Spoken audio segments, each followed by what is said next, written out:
Hey everybody, welcome back to Horton's Flower Farm, to our free flower farming course on how you can become a flower farmer. So today is an exciting video because today we're going to talk about how you can start flower farming and be profitable in your first year. So this may seem like a dream, that it's not possible, but I ran the numbers for you guys and it is possible. I'm going to share with you everything in this video, the numbers, exactly what you would need to order. You'll know exactly how much space, everything. So if you want to get a pen and paper, you can get one, get ready, because I'm going to share everything with you on how you can become profitable the first year on a small scale. Okay, so let's get started. So if you're joining me for the first time, my name is Claudette. I own and operate a U-Pick flower farm in Zone 7B, Long Island, New York. I'm going into my 4th year farming, my 3rd year open to the public. And if you watch some of my other videos, you'll see that there's videos of things I would do differently in my first year of flower farming. And a lot of flower farmers will say this, that in the first year of flower farming, they wouldn't have started so big. And the reason why you shouldn't start so big the first year is because it's kind of your experimental year and you're just learning the process, where you're going to sell your flowers. And if you want to be profitable your first year and you don't have a lot of money to put into it, you can still start. And I'm going to show you a way that you can do this. Even if you have a home yard that you want to plant in, you can still be profitable your first year, sell to your neighbors, sell to the public, and profit some money and actually get some money in your pocket. So we're going to go over the numbers right here, right now. So let's get started on the first thing that you'll need. Okay, so budgeting for the first year. You still need to budget a small amount of money to put into the farming, even if it's in a small scale space. So the first thing, and I wrote down the prices of how much everything costs, seeds, everything.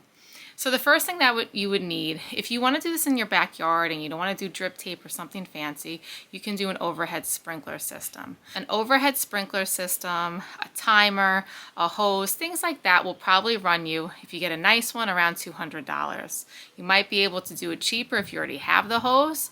So this is, I estimate, on the higher end side. So the first thing you'll need is an overhead sprinkler.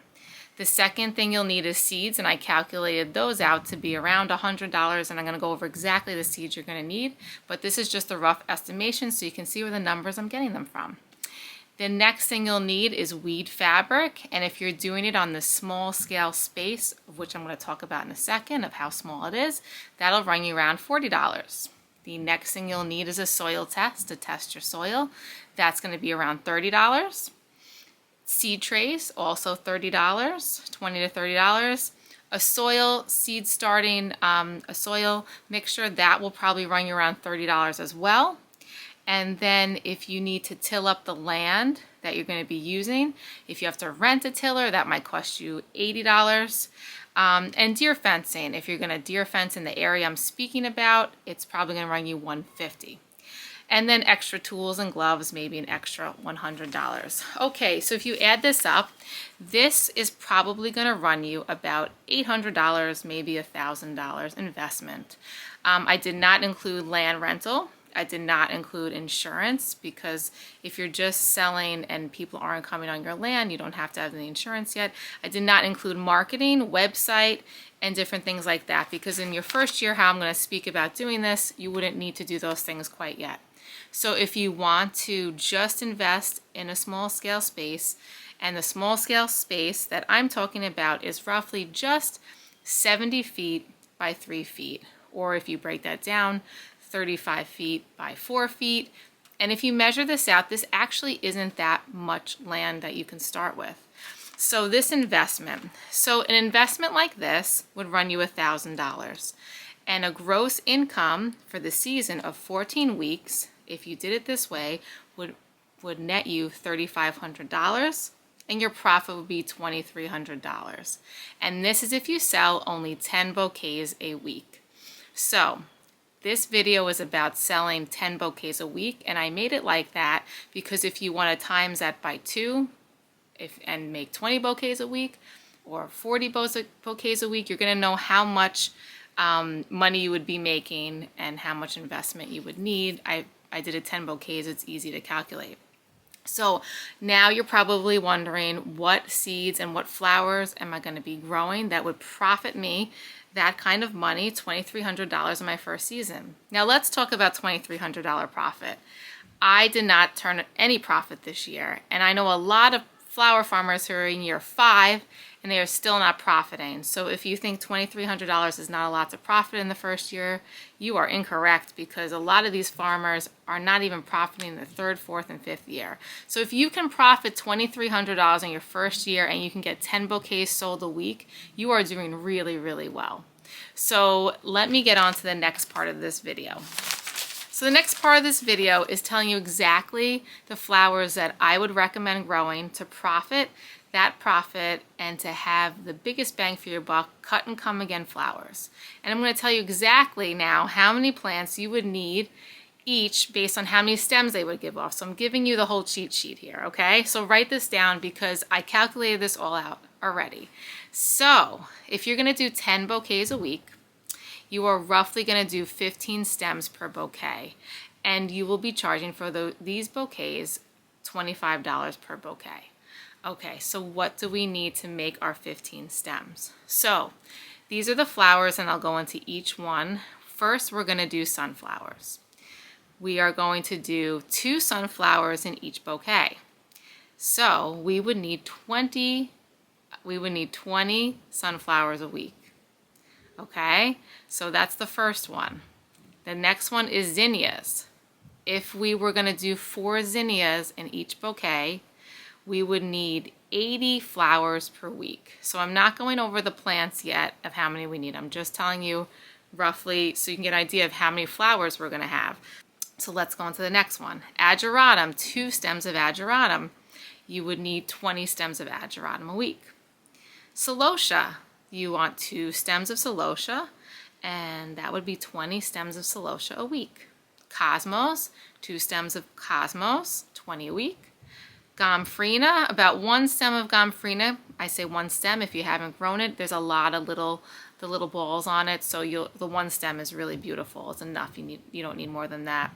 And that's 10 stems of gomphrena per week. And rudbeckia, 2 rudbeckias per bouquet, and that would be 20 rudbeckias per week.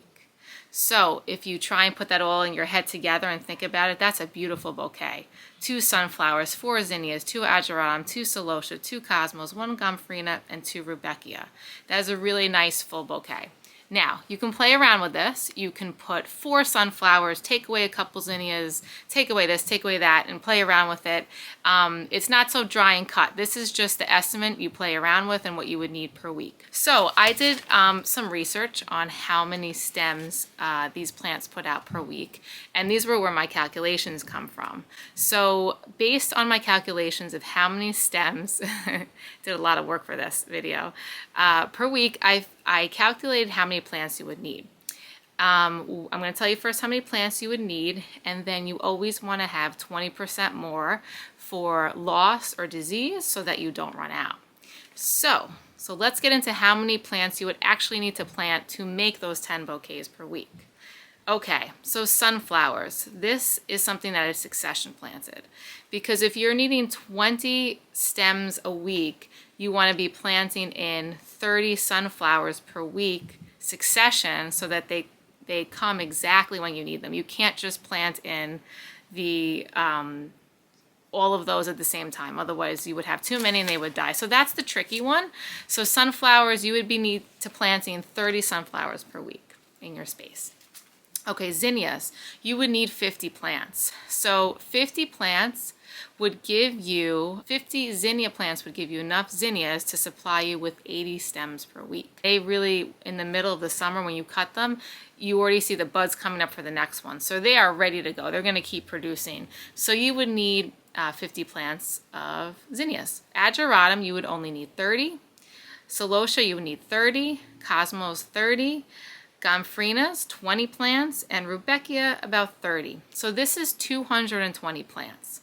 So it sounds like a lot, but if you're a grower, and I have seed trays that are 200 seedling trays, packs of trays, that means you only have to grow almost one seedling tray of 200, which is like nothing. Like as farmers, we grow packs and packs and packs. This is like nothing to start really. This is so simple. When I calculated these numbers, I said, wow, this is so easy. I wish I would have done this in my first year. It would have been so much easier. So 220 plants. You can go 20% more and plant a couple more. Actually, I think I changed those numbers, are the 20% more. It was gonna be more like 20 plants for the Agerom celosia. So I calculated up to 20%, so you're good there. So about 220 plants, that's it. And that is not a lot to grow. So 220 plants, I'm gonna give you, if you got one grow rack, you can fit 4 trays. You can fit 800 plants on one grow rack with one set of lights. And we're only doing one of those.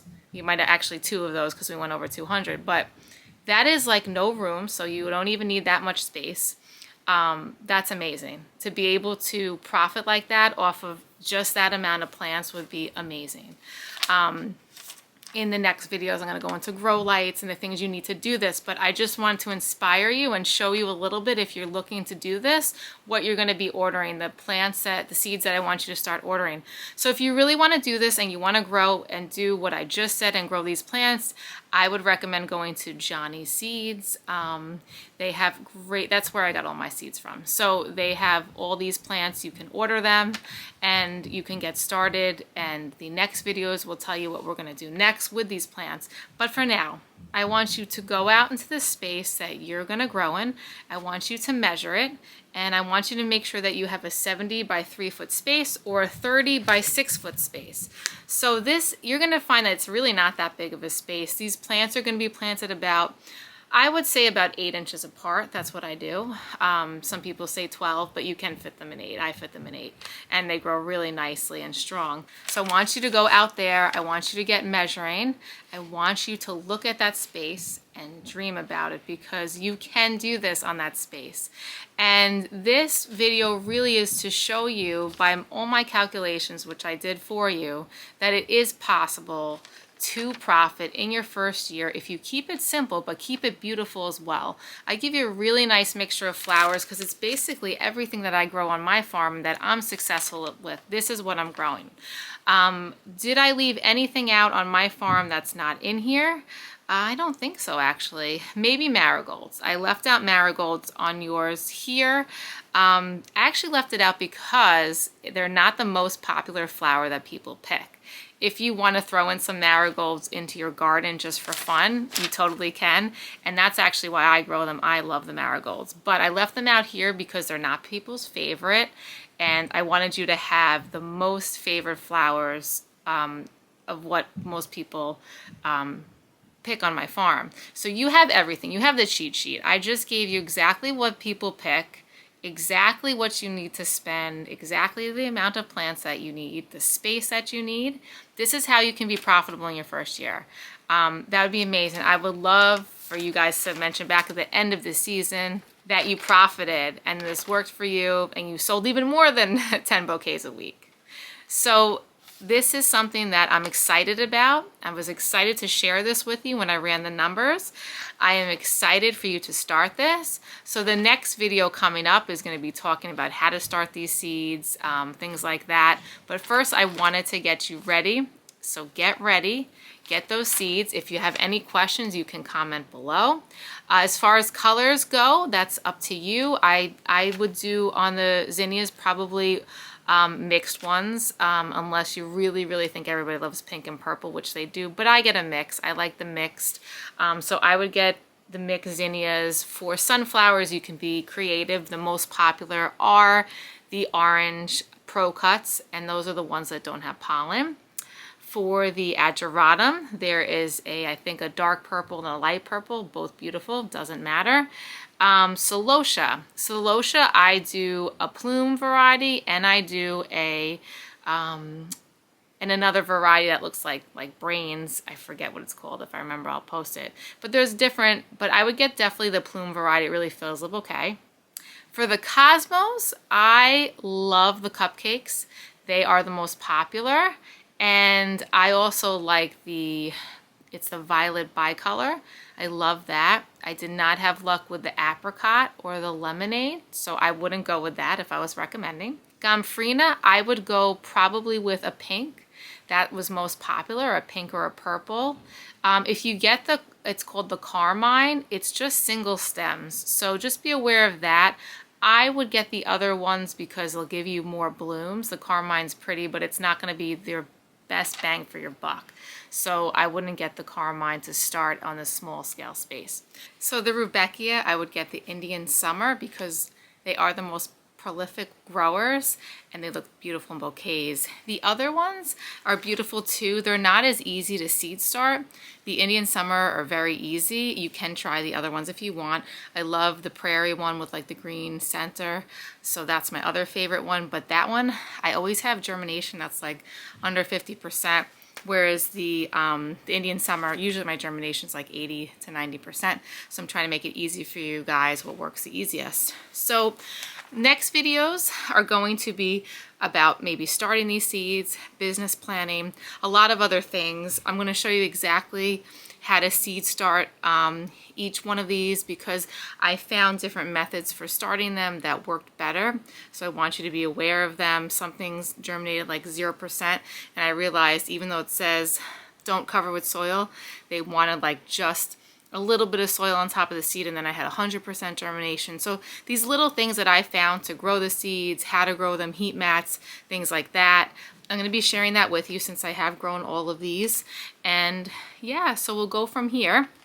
So again, I'm excited. Please comment below what you think, what your thoughts are, spacing wise, what you have. If you wanted to do more than 10 bouquets a week, you can. I probably would start there though, 10 to 15, and I gave you the specs on that. So yeah, if you have any questions, comment below, and I'll see you in the next video course. Bye.